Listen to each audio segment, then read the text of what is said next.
வணக்கம். மாலை முரசு செய்திகளை விரிவாக பார்ப்பதற்கு முன்பாக முதல் தலைப்புச் செய்திகளை பார்க்கலாம். அமைச்சர் ஐ. பெரியசாமிக்கு சொந்தமான இடங்களில் அமலாக்கத்துறை அதிகாரிகள் சோதனை. சட்டவிரோத பண பரிவர்த்தனை புகாரில் சோதனை நடைபெற்று வருவதாக தகவல்.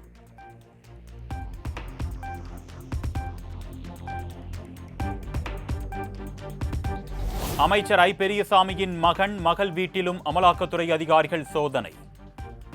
துப்பாக்கி ஏந்திய போலீசார் பாதுகாப்புடன் அதிரடி ரெய்டு.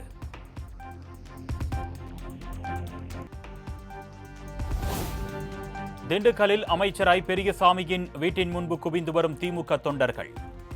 அமலாக்கத்துறையினரின் சோதனையை கண்டித்து சாலையில் அமர்ந்து தர்ணாவில் ஈடுபட்டு வருவதால் பரபரப்பு.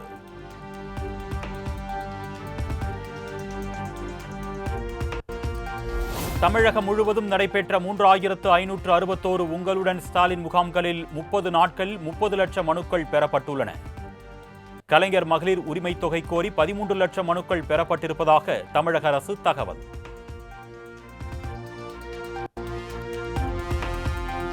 சேலத்தில் இன்று நடைபெறும் இந்திய கம்யூனிஸ்ட் கட்சியின் மாநில மாநாட்டில் முதலமைச்சர் மு க ஸ்டாலின் பங்கேற்பு. நாளை தருமபுரியில் கள ஆய்வு மேற்கொண்டு அரசு நலத்திட்ட உதவிகள் வழங்க திட்டம் என தகவல். நாகாலாந்து ஆளுநர் இல கணேசன் சென்னையில் காலமானார். அவருக்கு வயது 80. உடல்நலக்குறைவால் தனியார் மருத்துவமனையில் சிகிச்சை பெற்று வந்த நிலையில் உயிர் பிரிந்தது. நாகாலாந்து ஆளுநர் இல கணேசன் மறைவு வேதனை அளிக்கிறது. தேசத்தை கட்டமைக்க தனது வாழ்க்கையை அர்ப்பணித்த உண்மையான தேசியவாதியாக இல கணேசன் என்றும் நினைவு கூறப்படுவார் என்று பிரதமர் மோடி புகழஞ்சலி.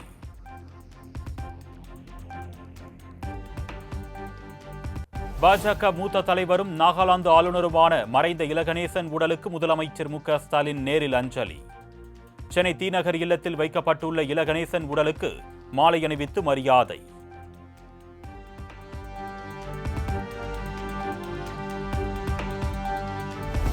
மறைந்த இல கணேசன் உடலுக்கு ஆளுநர் ஆர் என் ரவி, பாஜக மாநில தலைவர் நயினார் நாகேந்திரன் உள்ளிட்டோர் நேரில் அஞ்சலி. இன்று பொதுமக்கள் அஞ்சலிக்காக வைக்கப்படும் உடல் மாலை தகனம் செய்யப்பட உள்ளதாக அறிவிப்பு.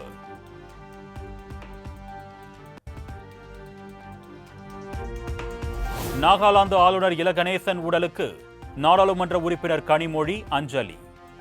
பாஜக மூத்த தலைவர் தமிழிசை சவுந்தரராஜன், தேமுதிக இளைஞரணி செயலாளர் விஜய பிரபாகரன் உள்ளிட்டோர் மாலை அணிவித்து மரியாதை.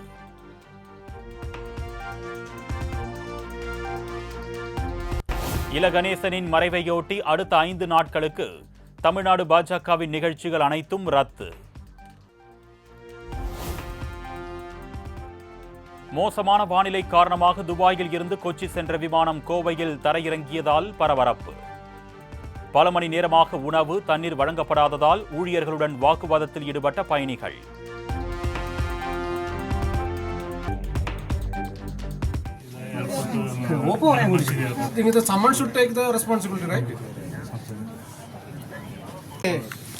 We are already tired. അത് പറയാൻ വേണ്ടിയാണ് സാറ് വന്നേ.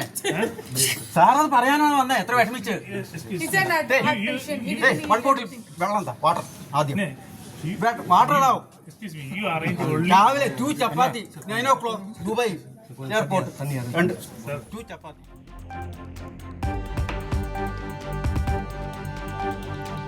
மதுரையில் நடைபெறவுள்ள தமிழக வெற்றி கழகத்தின் 2வது மாநில மாநாடு. மாநாட்டு பணிகளுக்காக மேலும் 5 குழுக்கள் அமைத்து கட்சி தலைமை அறிவிப்பு.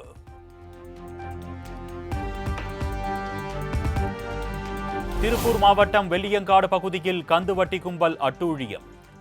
கடன் வாங்கிய பெண்ணின் வீட்டு முன்பகுதியை இடித்து தள்ளி பொருட்களை சூறையாடி அராஜகம்.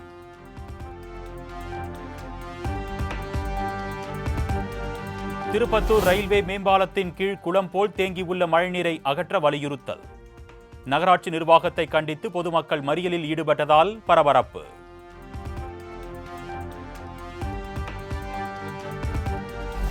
திருவள்ளூர் அரசு மருத்துவமனையில் தூய்மை பணியாளரை செவிலியர் கன்னத்தில் அறைந்ததாக புகார்.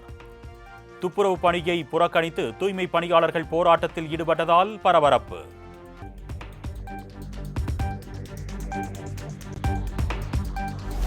திருப்பத்தூர் வார சந்தையில் களை கட்டிய ஆடுகள் விற்பனை. தருமபுரி, கிருஷ்ணகிரி உள்ளிட்ட பகுதிகளில் இருந்து வியாபாரிகள், விவசாயிகள் அதிக அளவில் வருகை தந்ததால் 10 லட்சம் ரூபாய் வரை வர்த்தகம் ஆனதாக தகவல்.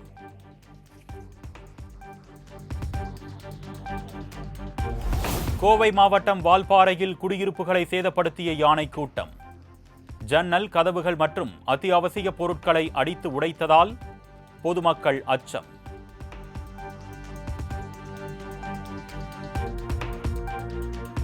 ஆடி மாத கிருத்திகையை முன்னிட்டு திருத்தணி முருகன் கோவிலில் குவிந்த பக்தர்கள்.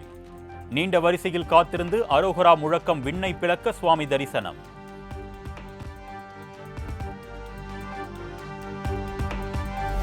ஆடி மாத கிருத்திகையை முன்னிட்டு வடபழனி முருகன் கோவிலில் குவிந்த ஆயிரக்கணக்கான பக்தர்கள். அரோகரா முழக்கம் எழுப்பி மனமுருக வழிபாடு.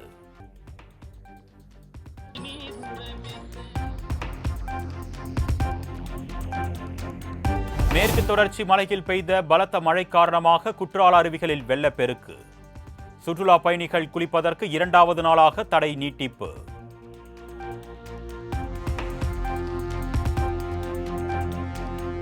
தொடர் விடுமுறையை முன்னிட்டு ராமேஸ்வரம் ராமநாத சுவாமி திருக்கோவிலில் குவிந்த ஏராளமான பக்தர்கள்.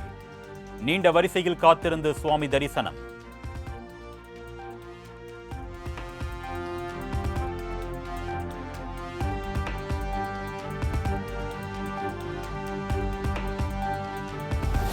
தமிழ் மாதமான ஆவணி, மலையாள மாதமான சிங்கம் பூஜைகளுக்காக சபரிமலையில் இன்று மாலை நடை திறப்பு.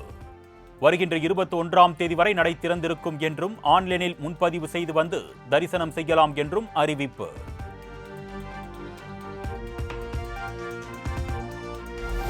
நாடு முழுவதும் கோலாகலமாக கொண்டாடப்பட்டு வரும் கிருஷ்ண ஜெயந்தி விழா.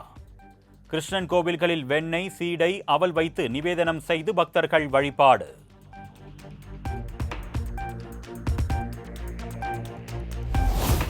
அமெரிக்க அதிபர் டிரம்புடன் ரஷ்ய அதிபர் புட்டின் சந்திப்பு. யுக்ரைன் ரஷ்யா போர் முடிவுக்கு வருமா என பல்வேறு நாடுகளும் எதிர்பார்ப்பு.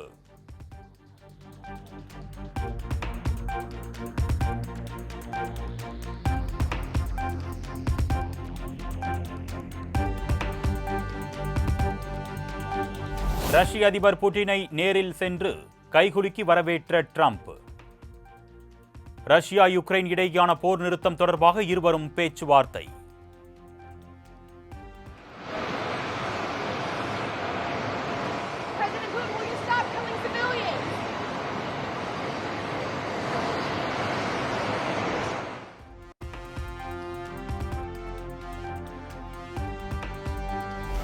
சிங்கம்புணரி சடையாண்டி சுவாமி கோவில் ஆடி வெள்ளியையொட்டி நடைபெற்ற மாட்டு வண்டி எல்கை பந்தயம்.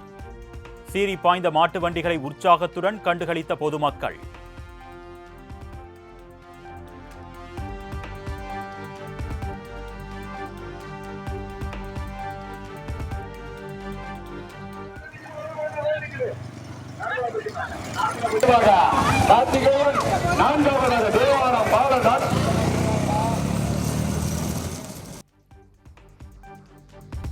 தற்பொழுது 4 அடுக்குகளாக உள்ள ஜிஎஸ்டி வரி விதிப்பை 2 அடுக்குகளாக மாற்ற மத்திய அரசு முடிவு.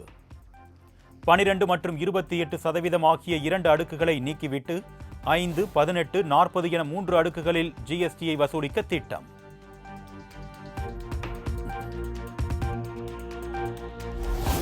பாஜக நாடாளுமன்ற குழு கூட்டம் நாளை கூட உள்ளதாக தகவல்.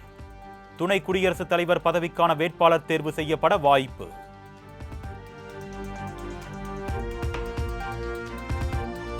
முன்னாள் பிரதமர் அடல் பிகாரி வாஜ்பாயின் 7வது ஆண்டு நினைவு தினம் அனுசரிப்பு. டெல்லியில் உள்ள அவரது நினைவிடத்தில் குடியரசுத் தலைவர் திரௌபதி முர்மு, பிரதமர் மோடி, கார்கே உள்ளிட்டோர் மலர் தூவி மரியாதை.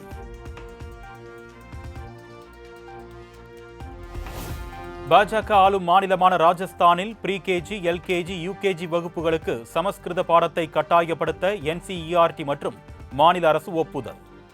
ராஜஸ்தானின் சமஸ்கிருத கல்வி திட்டத்தின் கீழ் இந்த திட்டம் அடுத்த ஆண்டு முழுமையாக செயல்படுத்தப்படும் என தகவல்.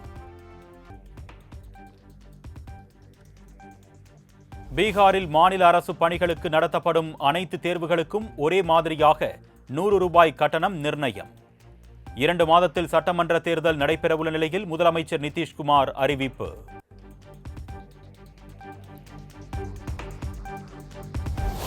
2035ஆம் ஆண்டிற்குள் இந்தியாவின் விண்வெளி நிலையத்தை இஸ்ரோ உருவாக்கும் என்று இஸ்ரோ தலைவர் நாராயணன் திட்டவட்டம். இது 5 தொகுதி கட்டுமானமாக இருக்கும் என்றும் முதல் தொகுதி 2028க்குள் விண்வெளி சுற்றுப்பாதையில் நிலைநிறுத்தப்படும் என்றும் உறுதி.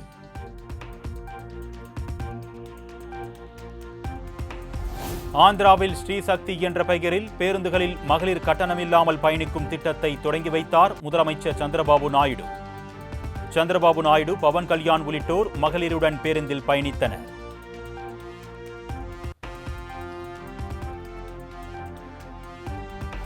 ஆந்திராவில் மகளிருக்கு இலவச பேருந்து பயண திட்டத்தை தொடங்கி வைத்து அரசு பேருந்தை இயக்கிய சட்டமன்ற உறுப்பினரும் நடிகருமான நந்தமூரி பாலகிருஷ்ணா. இணையதளங்களில் காட்சிகள் வைரல்.